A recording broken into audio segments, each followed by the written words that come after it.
Madame, Monsieur, bon après-midi. Nous sommes le mercredi 1er juillet 2020. Bienvenue aux 12h. Dengassa, bonjour. Hello, Martin Weldengue. You have the headlines. Évaluation du plan gouvernemental de riposte au coronavirus au Cameroun. Le Premier ministre, chef du gouvernement, Joseph Dione-Gouté, préside la réunion hebdomadaire relative en ce moment même à l'immeuble Étoile. Les Échos en ouverture de journal. La France aux côtés du Cameroun dans ce combat anti-Covid-19. L'ambassadeur de France au Cameroun est au ministère de la Recherche scientifique ce mercredi. La densification de la coopération scientifique a meublé les échanges entre les deux parties. Cameroun-Guinée équatoriale, fin de ce jour pour la délégation équato-guinéenne qui quitte le Cameroun ce jour. Retour sur l'un des temps forts de leur visite en terre camerounaise en cours de ce journal. Et puis en page magazine, nous irons vivre le festival là, fête des récoltes du peuple Rumzou dans la région de l'extrême nord, sons et couleurs vers la fin de cette édition. Et voilà pour les titres.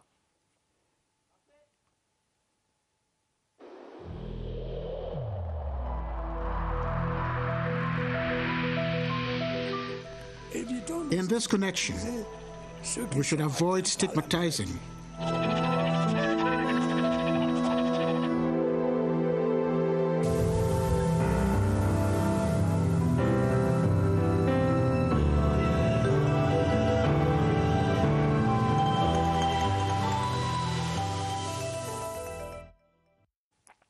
Thanks for watching the midday bilingual newscast on CRTV and CRTV News. Prime Minister Joseph Dione-Gouté is currently presiding over the weekly interministerial meeting to monitor government's response strategy against the COVID-19 pandemic.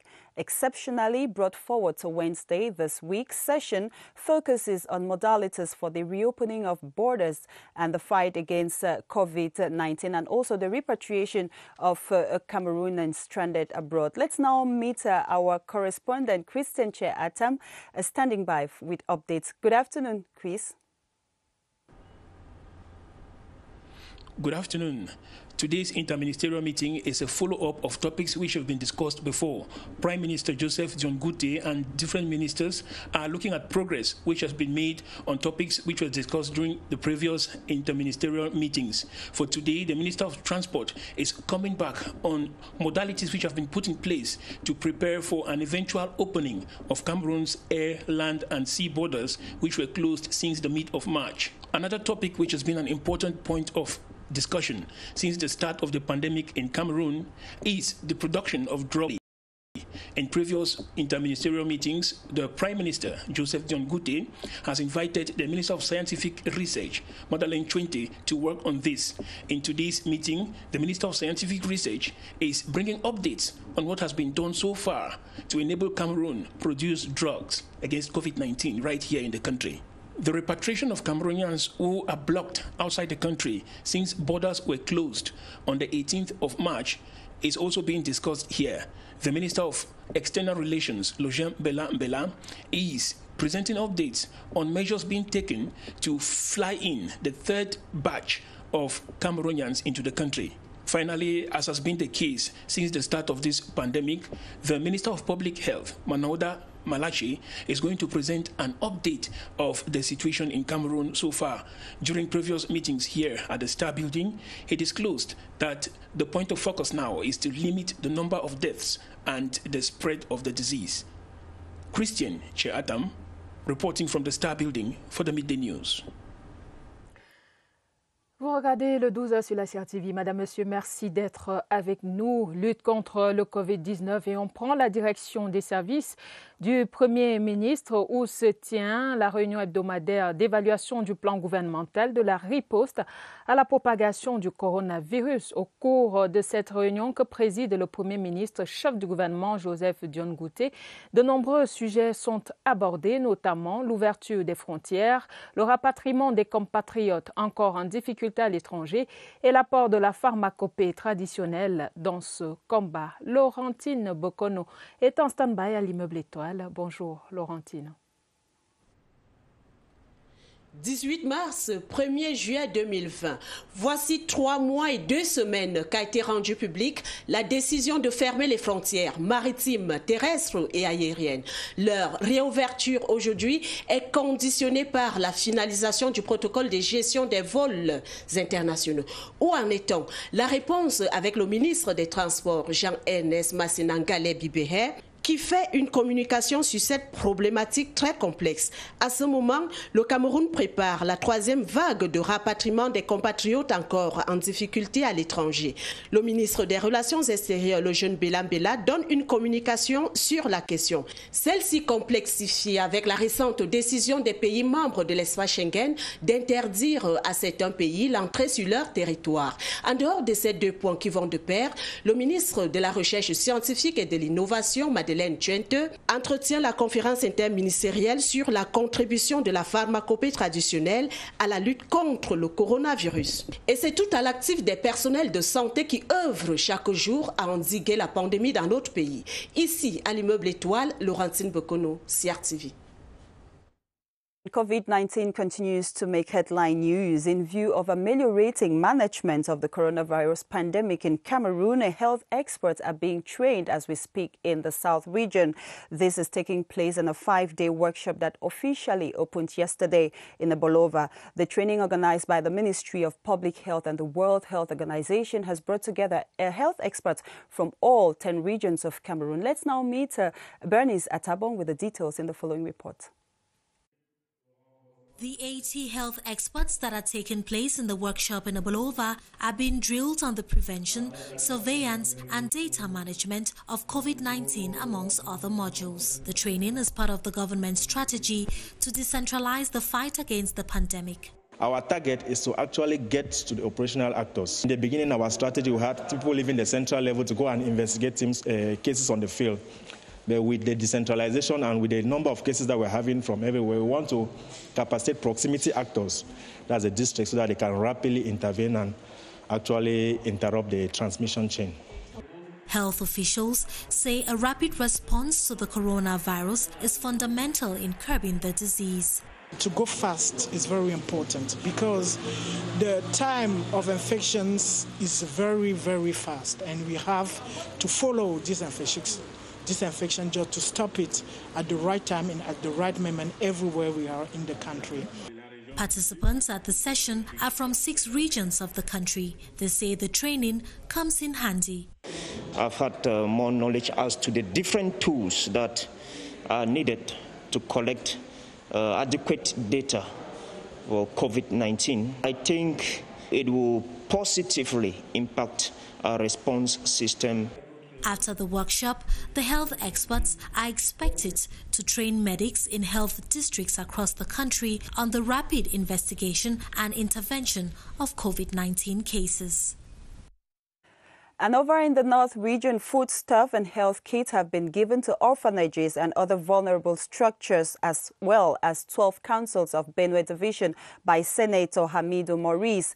The divisional officer for Benue, Umaru Haman Wabi, who supervised the distribution exercise in the North regional capital, Garwa, appealed for consistent and responsible use of the items given to them to make sure that COVID-19 is something of the past. Let's now meet our reporter from CRTV North region, Luisa Akwanka Achato.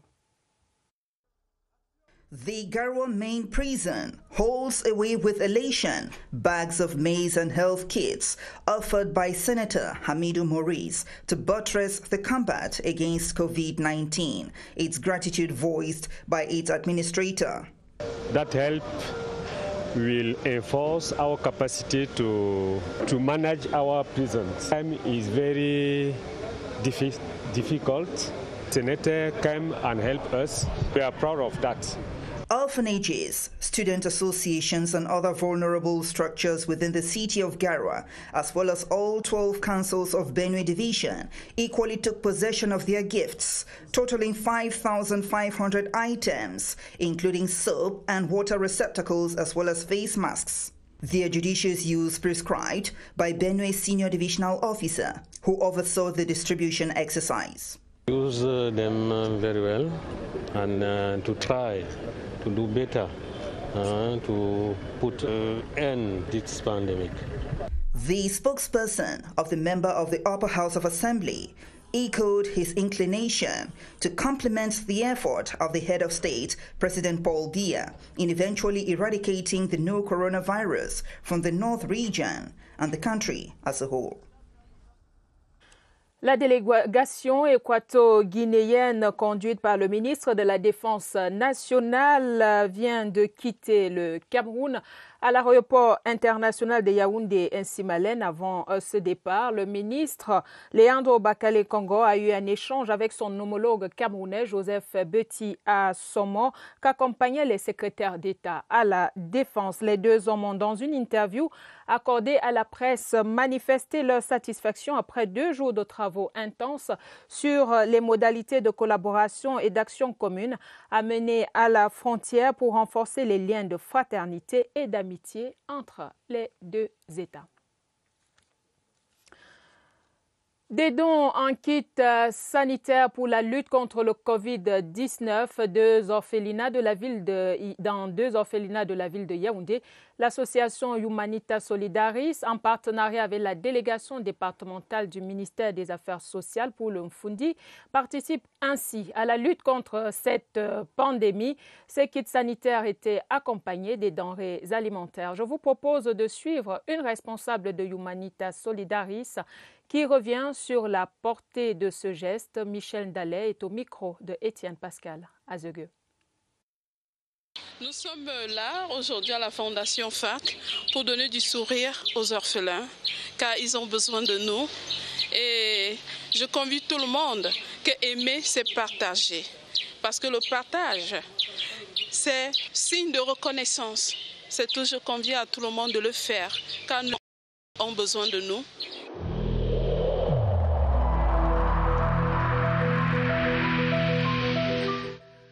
Le port du masque dans l'espace public restera obligatoire jusqu'à nouvel ordre.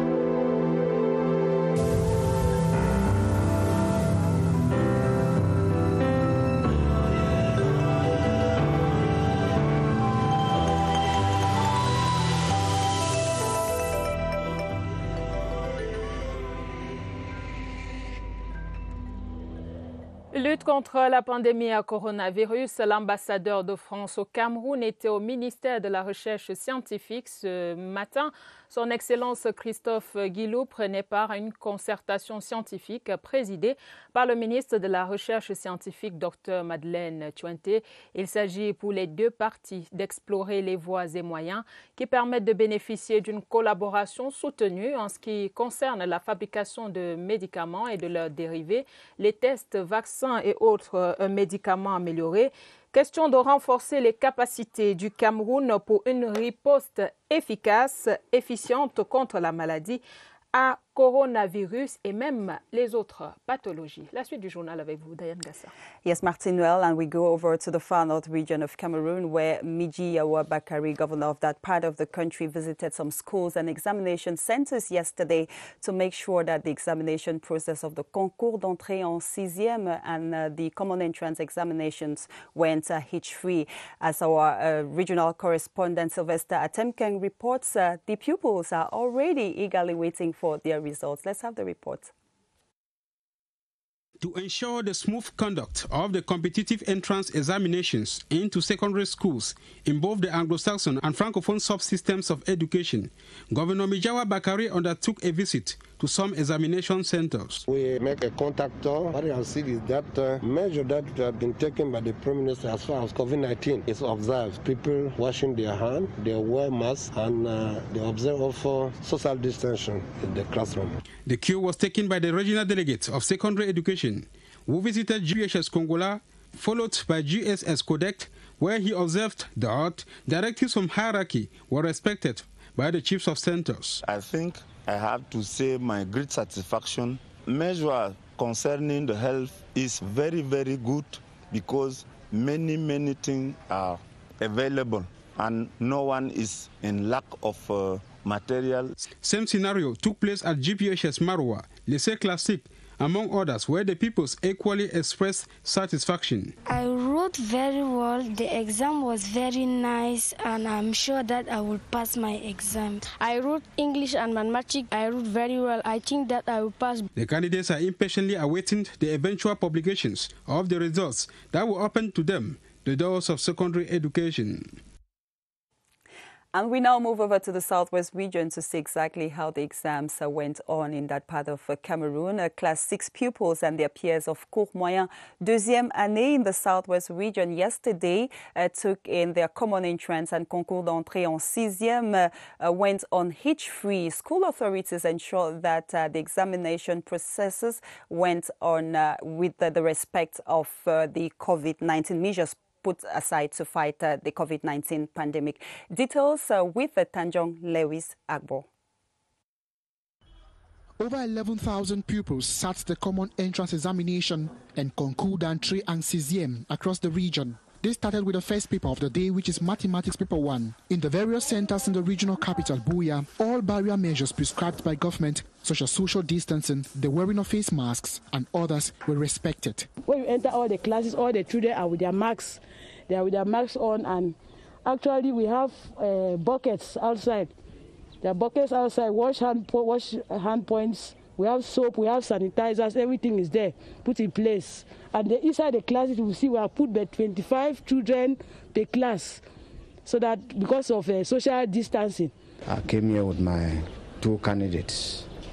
We did dictation, and now we are on mathematics. The questions are average to the children. The exams unfolded in a calm and serene atmosphere. Nonetheless, there were some few absences and the challenge of pupils trying to locate their centers. But invigilators present ensured the pupils wrote under a typical examination condition. In the bilingue molecule today, we're writing concours d'entrée en sixième. We're expecting 29 candidates, but 28 of them showed up. The atmosphere has been serene and the exam has been going on smoothly. The pupils now look forward to the first school leaving certificate with all determination. Thanks for watching the Midday Bilingual Newscast on CRTV and the CRTV News. And now we go over to the Northwest region, where the new divisional officer of Bafut, Diobe Elumba Didakos, has officially assumed duty. He was installed by the senior divisional officer for Mezam, Simon Emile Moore, who asked him to use his administrative skills to help Bafut and find lasting peace, which is definitely a means to ensure sustainable development. Kilo Valerie Sala was a part of the event and put together the following report. The skies of Bafut appear welcoming on installation day, but on the ground, the atmosphere is typical of one of the Northwest region's hottest areas. Your former work as the first assistant prefect is not automatically the same here in Bafut subdivision. As you know, Bafut is still facing insecurity, and you discover how we are welcome. You are hearing yourself. Diobe Elumba Didakos is the man who has described his appointment at the head of Bafut as a peace mission. But he is told such a mission can only be accomplished not with military might, but with the population's change of mindset. The sun and the rise coming from the lower valley of Bafut, these are some potentials that we are praying for peace to reign so that we exploit. The security of Bafut is in the hands of Bafut people. The military recently launched what it describes as an operation to clean Bafut, targeting separatist militia. The council is also embarking on a vast anti-coronavirus disinfection of the municipality. But Bafut is far from clean on either side. The new divisional officer for the area will now have to pick up a broom of peace to sweep the area that has known very little peace since 2016. And now surrounded by COVID-19 scare, which could turn real if many drop their guard. Merci de votre fidélité. Aux 12 heures, la Commission nationale en charge de l'examen des dossiers de demande d'appui institutionnel de l'État à la presse à capitaux privés se réunit ce jour à Yaoundé. Il s'agit pour elle d'examiner les dossiers de demandeurs de ce qui s'appelait encore l'aide publique à la communication privée. 102 dossiers ont été reçus dans les services du ministère de la Communication. Les travaux seront présidés par le chef de ce département ministériel, René Emmanuel Sadi. Nous y reviendrons. Le nouvel ambassadeur du Cameroun en France est connu. Son Excellence André Magnus Ekoumou était nommé hier ambassadeur extraordinaire et plénipotentiaire du Cameroun en République française par le président Paul Biya. Ce diplomate chevronné était jusqu'à sa nomination chargé de mission au secrétariat général de la présidence de la République. Portrait et première réaction du promu, Yves-Marc Mezo. Mes sentiments sont des sentiments de remerciement et de gratitude à l'endroit de son Excellence M. Paul Biya, qui pendant 25 ans, je peux dire, m'a supporté et m'a aussi encadré. Je lui suis infiniment reconnaissant pour cette haute marque de confiance. Il faut juger le maçon au pied du mur. Allons prendre le service à Paris, parce que Paris, c'est un poste très délicat. Il y a beaucoup de travail à Paris, vous suivez l'actualité et je pense que c'est à l'aune de là qu'on va me juger.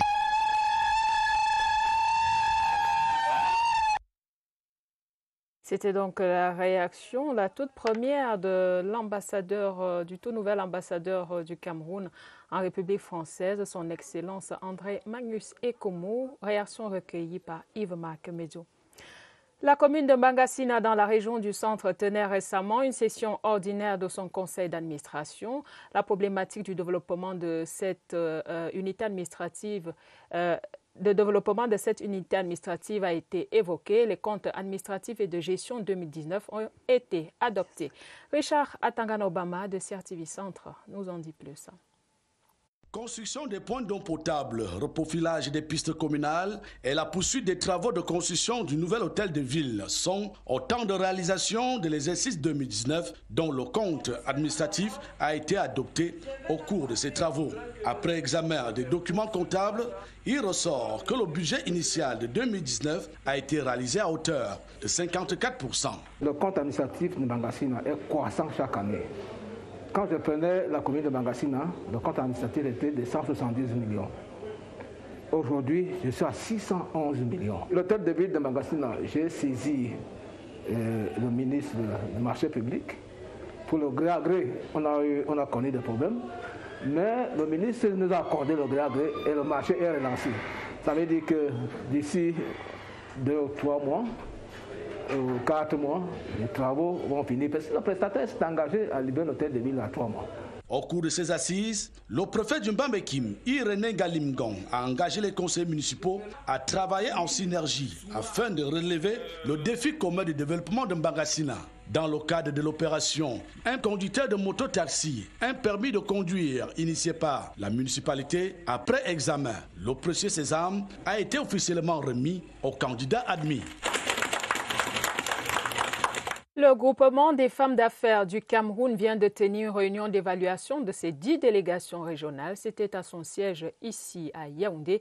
Cette évaluation à mi-parcours de l'année 2020 augure des lendemains meilleurs au sein du GFAC, touché en plein fouet dans ses activités par la pandémie à coronavirus. C'était sous la présidence d'Agnès Toubedou-Denjok, présidente du GFAC. Joaligor Abanda, reportage.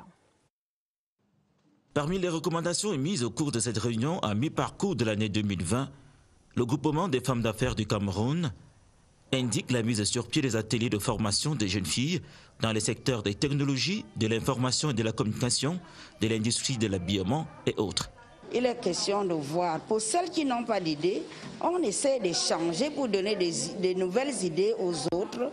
Et pour celles qui ont déjà compris que le Covid est là, mais elles ne doivent pas croiser les bras. La présidente du GEPAC, Agnès Toubedou-Denjok, félicite alors l'apport de ces femmes d'affaires dans le produit intérieur brut du Cameroun, tout en leur rappelant de continuer à payer leurs impôts, mais aussi et surtout leur sens de responsabilité face à la pandémie à coronavirus. Jusqu'ici, Aucun membre du GFAC n'a été testé positif à la maladie. Les femmes qui voyageaient ne peuvent plus voyager. Il faut donc les amener à changer d'activité. Et il y a d'autres qui ont réfléchi. Donc il fallait qu'on fasse ces échanges pour voir comment est-ce que nous pouvons continuer avec nos activités. Après avoir présenté leur rapport, les représentants du GFAC dans les 10 régions du Cameroun émettent l'idée de la création des petits prêts à ces femmes d'affaires pour favoriser le développement des petits business et des start-up.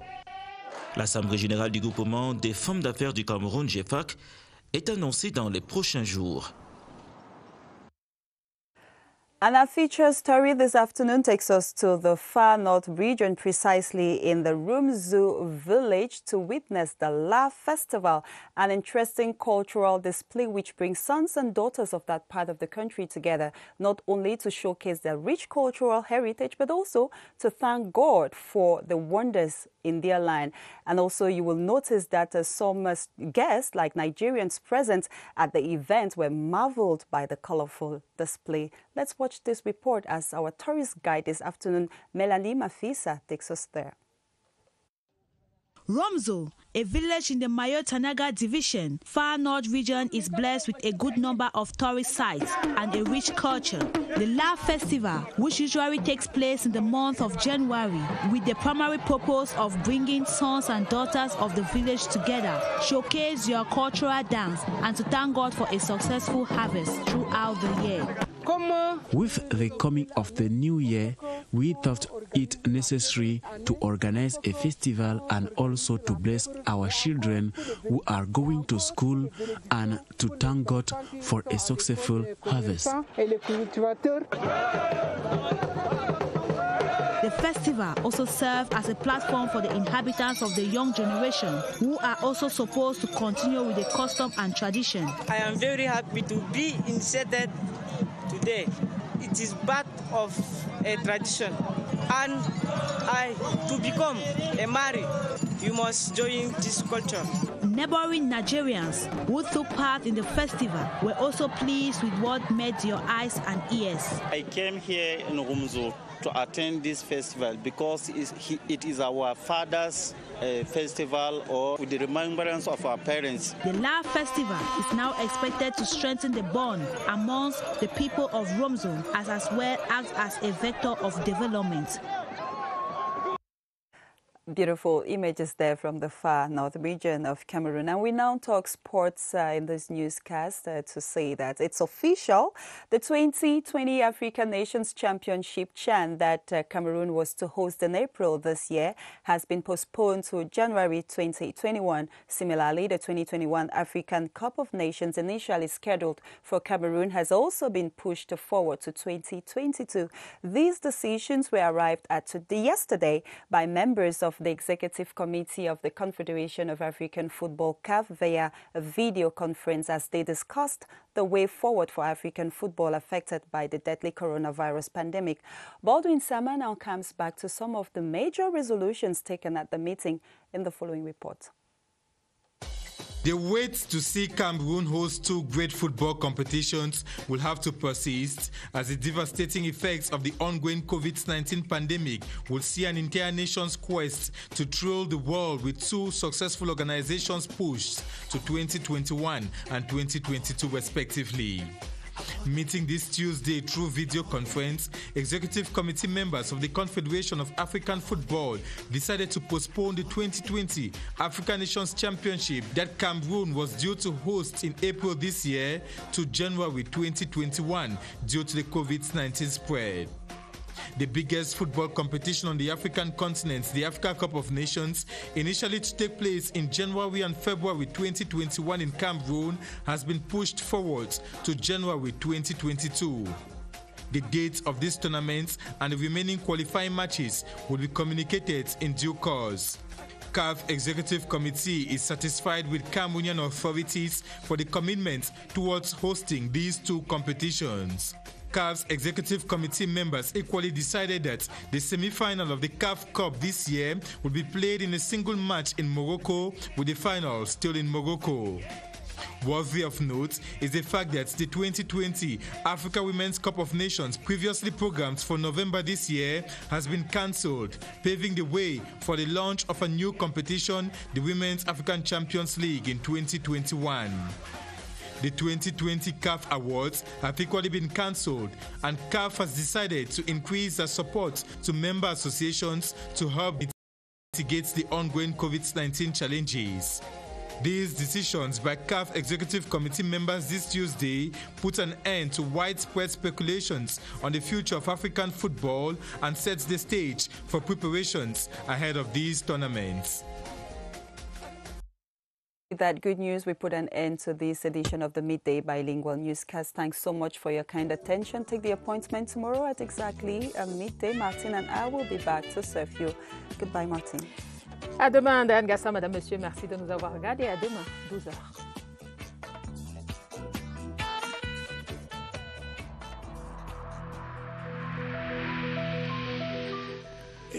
In this connection, we should avoid stigmatizing.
CRTV News, ici, toute l'info.